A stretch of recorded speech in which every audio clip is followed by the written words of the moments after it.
이사야서 14장 15절부터 17절 말씀 같이 공독합니다. 이사야서 14장 15절부터 17절 말씀입니다. 같이 공독합니다. 그러나 이제 내가 수월 곧 구덩이 맨 밑에 떨어짐을 당하리로다.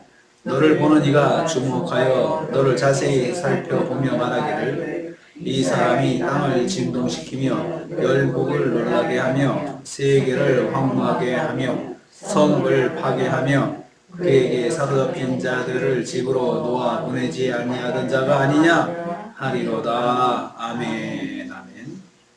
오늘 말씀도 계속해서 여호와의 심판을 받아 수월에 떨어진 바벨론 왕을 조롱하는 것을 내용으로 하고 있습니다.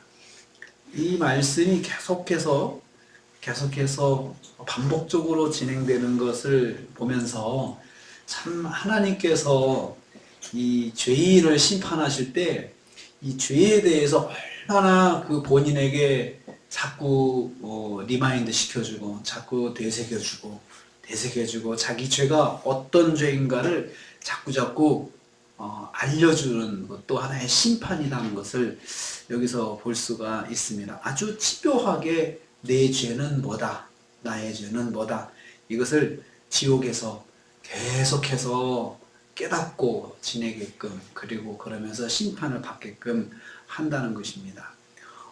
첫째로 오만함의 결과는 구덩이 맨 밑바닥에 떨어진다는 것입니다. 15절 말씀입니다.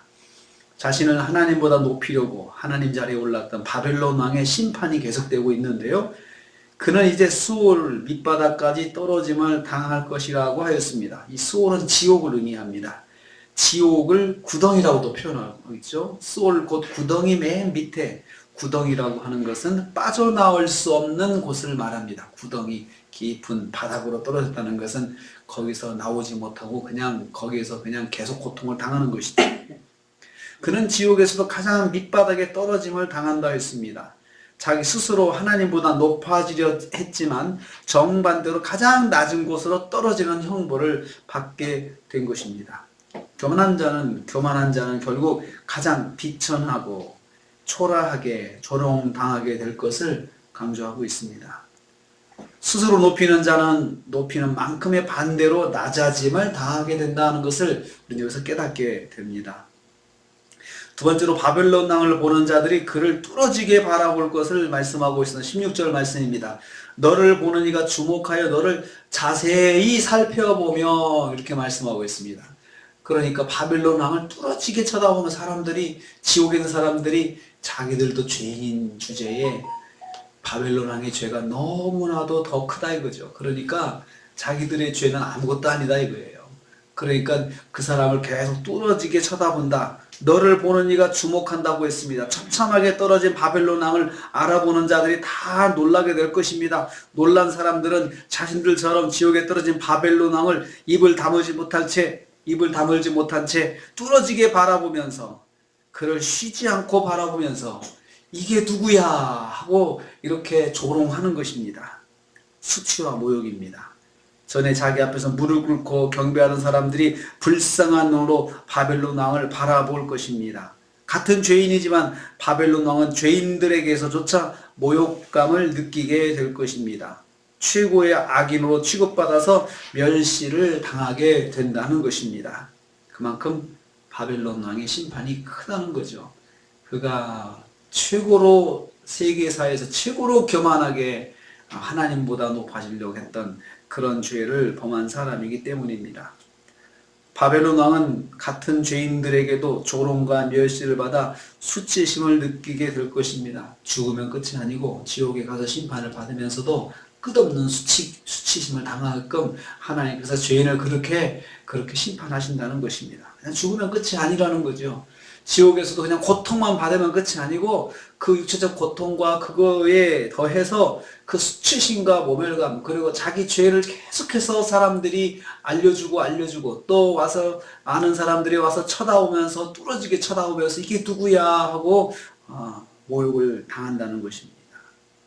세 번째로 지옥에 빠진 사람들이 바벨론 왕을 다시 조롱합니다. 16절 후반부부터 이제 진행되는 17절까지 진행되는 것입니다. 지옥에 떨어진 바벨론 왕은 먼저 지옥에 간 사람들로부터 다시 멸시와 조롱을 당할 것입니다. 이것은 그가 지옥에 거하면서 가는 곳마다 조롱당할 것을 말씀합니다.